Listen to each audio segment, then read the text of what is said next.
আমি তো চাইনি এমন কাউকে যে কিনা মন বলতে কিছুই বোঝে না, শুধু শরীরই তার কাছে সব। প্রতিদিন কত মেয়ের সাথে যে সময় কাটায় আমি জানি না। তবে আমি তো এমন কাউকে চাইনি। তবে আমার সাথেই কেন এমন সৃষ্টিকর্তা? আমারই ভাগ্যে এমনই কেউ কেন? কেন আব্বু মারা গেল? কেন তুমি ছেড়ে চলে গেলে এভাবে আমাকে আব্বু? আমি ওই লোকটাকে কোনো দিন ভালোবাসতে পারবো না, কোনো দিনও না। তবুও তার সাথে আমাকে সংসার করতে হবে, তবুও তার সাথে আমার পুরোটা জীবন জড়িয়ে। ওয়াশরুমের দেয়ালে রক্তিমের রক্তের ছাপ। দেয়ালে একের পর এক ঘুষি দিতেই ব্যস্ত সে। হাতের রক্ত গড়িয়ে দেওয়াল রাঙা হলো, নিচে ফোঁটা ফোঁটা রক্ত পড়ল। তবুও ক্ষান্ত হলো না রক্তিম। নিজের সবটুকু রাগ নিজের হাতের উপর দিয়েই মেটাচ্ছে সে। চোয়াল শক্ত করেই দাঁতে দাঁত চেপে অস্ফুট স্বরে কিছু একটা বলল, যা স্পষ্ট বোধ হলো না অদ্রিজার মস্তিষ্কে। রক্তিমের মায়ের কথা অনুযায়ী খাবার দিতে এসেছিল সে এই রুমে। রুমে ঢুকে রক্তিমের এমন অদ্ভুত কাজ দেখে সে নিচেই অতবাক হলো। অদ্ভুত চোখে তাকিয়েই রইল বেশ কিছুক্ষণ রক্তিমের দিকে। লোকটা কি এমনই অদ্ভুত? নিজের হাতকে নিজেই এভাবে ক্ষতবিক্ষত করছে, ব্যথা লাগছে না নাকি? অদ্রিজা দুপা এগোতে নিলেই মুখের সামনেই ওয়াশরুমের দরজাটা ঠাস করে বন্ধ করে দিল রক্তিম।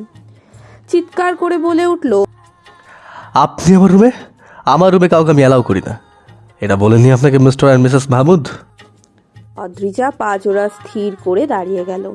এই রুমটা যে রক্তিমের তা তার জানা ছিল না। স্বাভাবিকভাবেই ভেবে বসেছিল গতকাল যে রুমে সে আর রক্তিম ছিল ওটাই রক্তিমের রুম। সে তো কেবল রাতের খাবার দিতেই এসেছিল রক্তিমের আম্মুর কথা অনুযায়ী। এই রুমে ঢোকা যে নিষেধ তা তো সে জানতো না।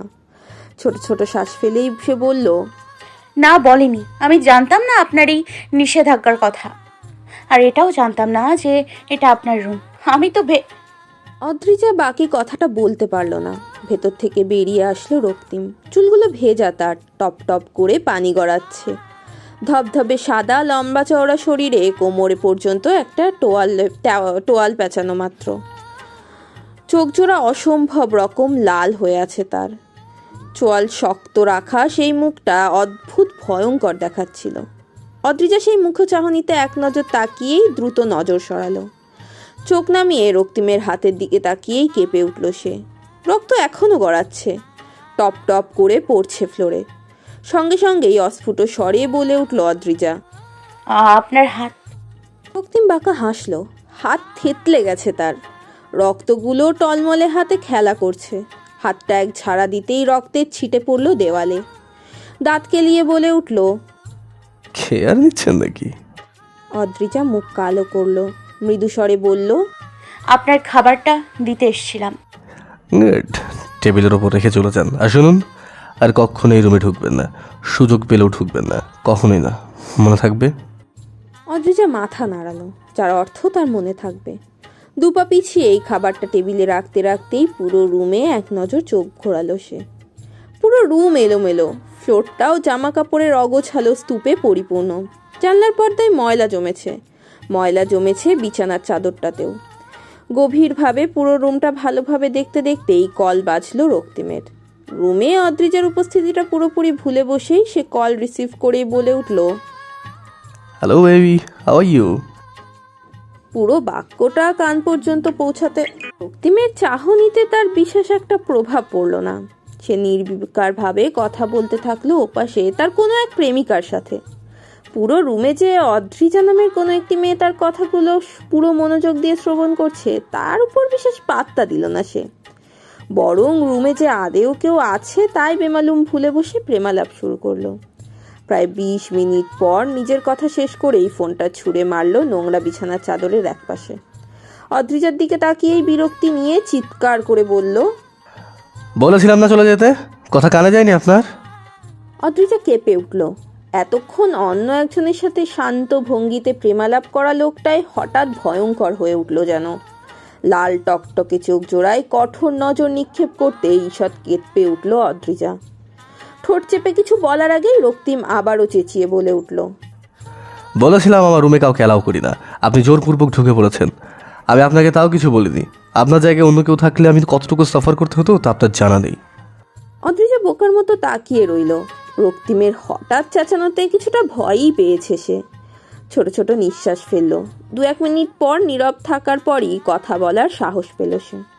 তারপর চারিদিকে আর এক নজর তাকিয়েই মৃদু কণ্ঠে বলে উঠল, আপনার হাতটা ব্যান্ডেজ করিয়ে নেওয়ার প্রয়োজন রক্তিম। আমি ফার্স্ট এইড বক্স।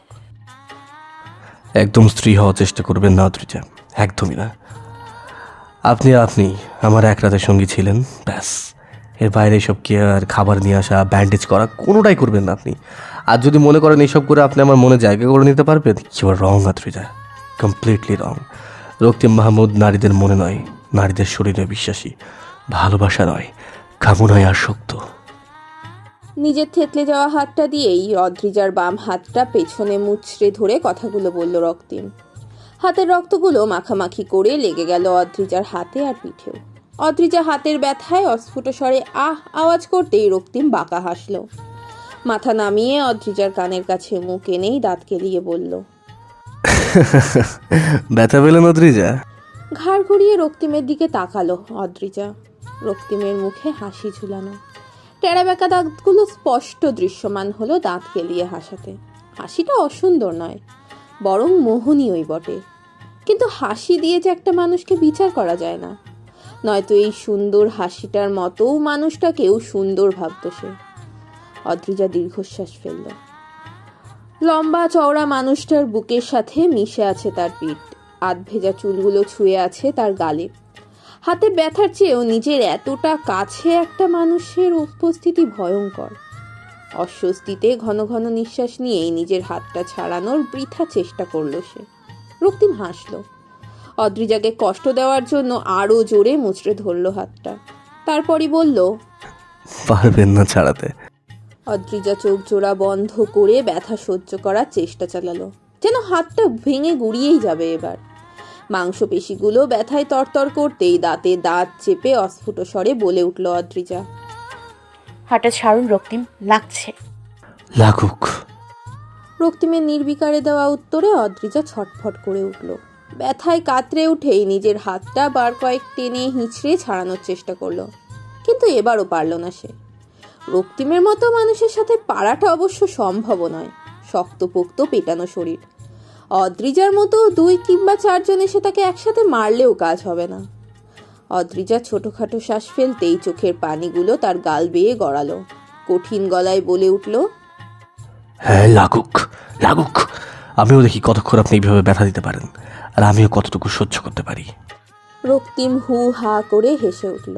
অদ্রিজার ডান হাতটাও মুচড়ে পেছনে নিয়ে একসাথে চেপে ধরল 2 হাত। তারপর অদ্রিজার কানের কাছে এসে ফিসফিসিয়ে বলল, রক্তিম বলতেই মেয়েরা পাগল, কিন্তু ব্যথা সহ্য করেও রক্তিমের হাতটা কাছাকাছি থাকার সুযোগ হারাতে চাইলেন না। এটা তো পিওর ভালোবাসা, ওয়াও। অদ্রিজা তাচ্ছিল্য হেসেই বলে উঠল, ভালোবাসা? ভালোবাসা আদৌ আপনার মতো মানুষ বুঝতে পারে রক্তিম? ভালোবাসাটা মনের বিষয়, দুজনের মনের বিষয়।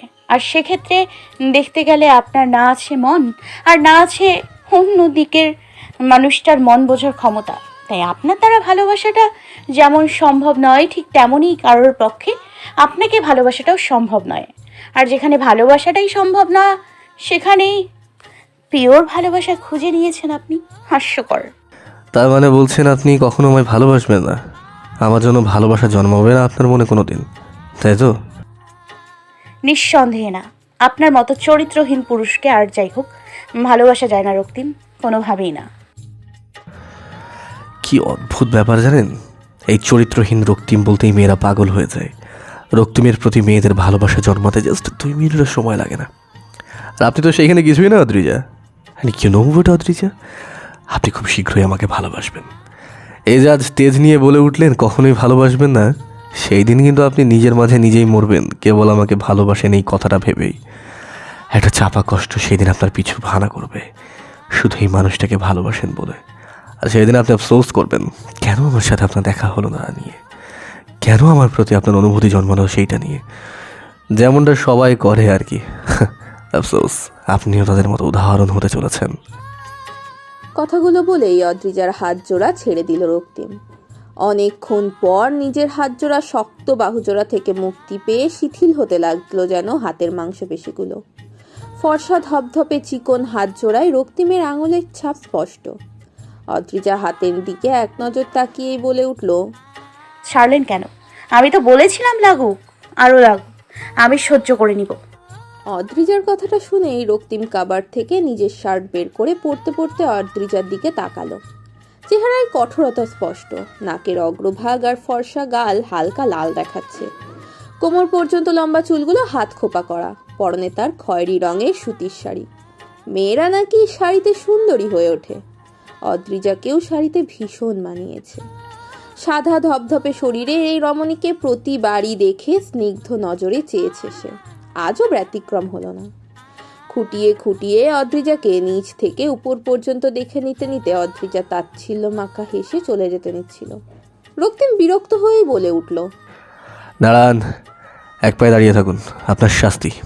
অদ্রিজা হতবিহ্বল চোখে তাকাতেই রক্তিম তা উপেক্ষা করে ট্রাউজার হাতে নিয়ে পা বাড়ালো ওয়াশরুমের দিকে।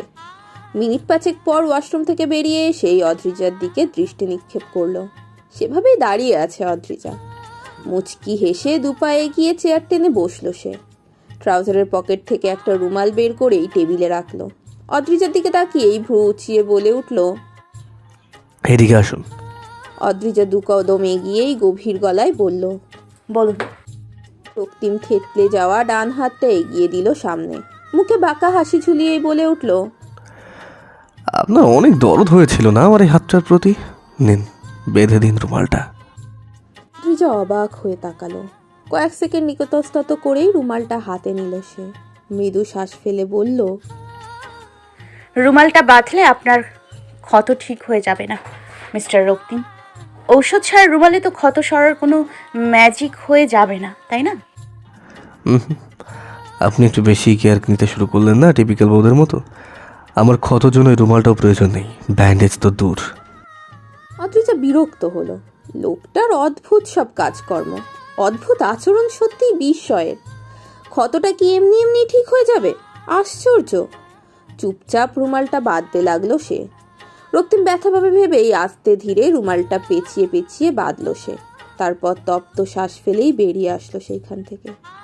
আর রক্তিম পেছন থেকে অদ্রিজার দিকে চেয়েই মুচকি হাসল। চামচ দিয়ে খাবার মুখে নিতে নিতেই বাঁকা হেসে বিড়বিড়িয়ে বলল সে, আপনি সহ্য করতে চাইছেন, আমাকে সহ্য করতেই চাইছেন, আমার আচরণকে সহ্য করতে চাইছেন, কিন্তু পারবেন না, পারবেন না অদ্রিজা, আই প্রমিস। তখন রাত 12:30 কি 1টা। রক্তিম ব্যালকনিতে দাঁড়িয়েই সিগারেটের ধোঁয়া উড়োতে ব্যস্ত ছিল। অদ্রিজা এখন যেই রুমে আছে সেই রুমটা তার পাশেরই রুম। ব্যালকনি দুটোও পাশাপাশি। এক নজর পাশের ব্যালকনিটার দিকে তাকিয়েই তপ্ত শ্বাস ফেলল সে। জীবনের সবগুলো কষ্ট নিকোটিনের কালো ধোঁয়ায় উগড়ে দেওয়ার চেষ্টা চালালো। এর আগে অবশ্য কোনোদিন সিগারেট খায়নি সে। ড্রিঙ্ক করেই নিজের কষ্ট ভোলার চেষ্টা চালাতো, কিন্তু আজ ড্রিঙ্ক করেনি, ইচ্ছেই হয়নি, বরং বিরক্ত লাগছিল, রাগ হচ্ছিল। গতকাল রাতে ড্রিঙ্ক না করলে হয়তো অদ্রিজার সাথে কিছুই ঘটতো না, অদ্রিজা আর তার মাঝে হয়তো কিছুই হতো না, কিন্তু হলো ড্রাঙ্ক থাকার কারণে। কথাটা ভেবেই সামনের টুলটায় লাথি দিল রক্তিম। ঠিক তখনই তার সামনে এসে দাঁড়ালেন রিয়াজ সাহেব। ছেলের দিকে তাকিয়েই গভীর কণ্ঠে বলে উঠলেন,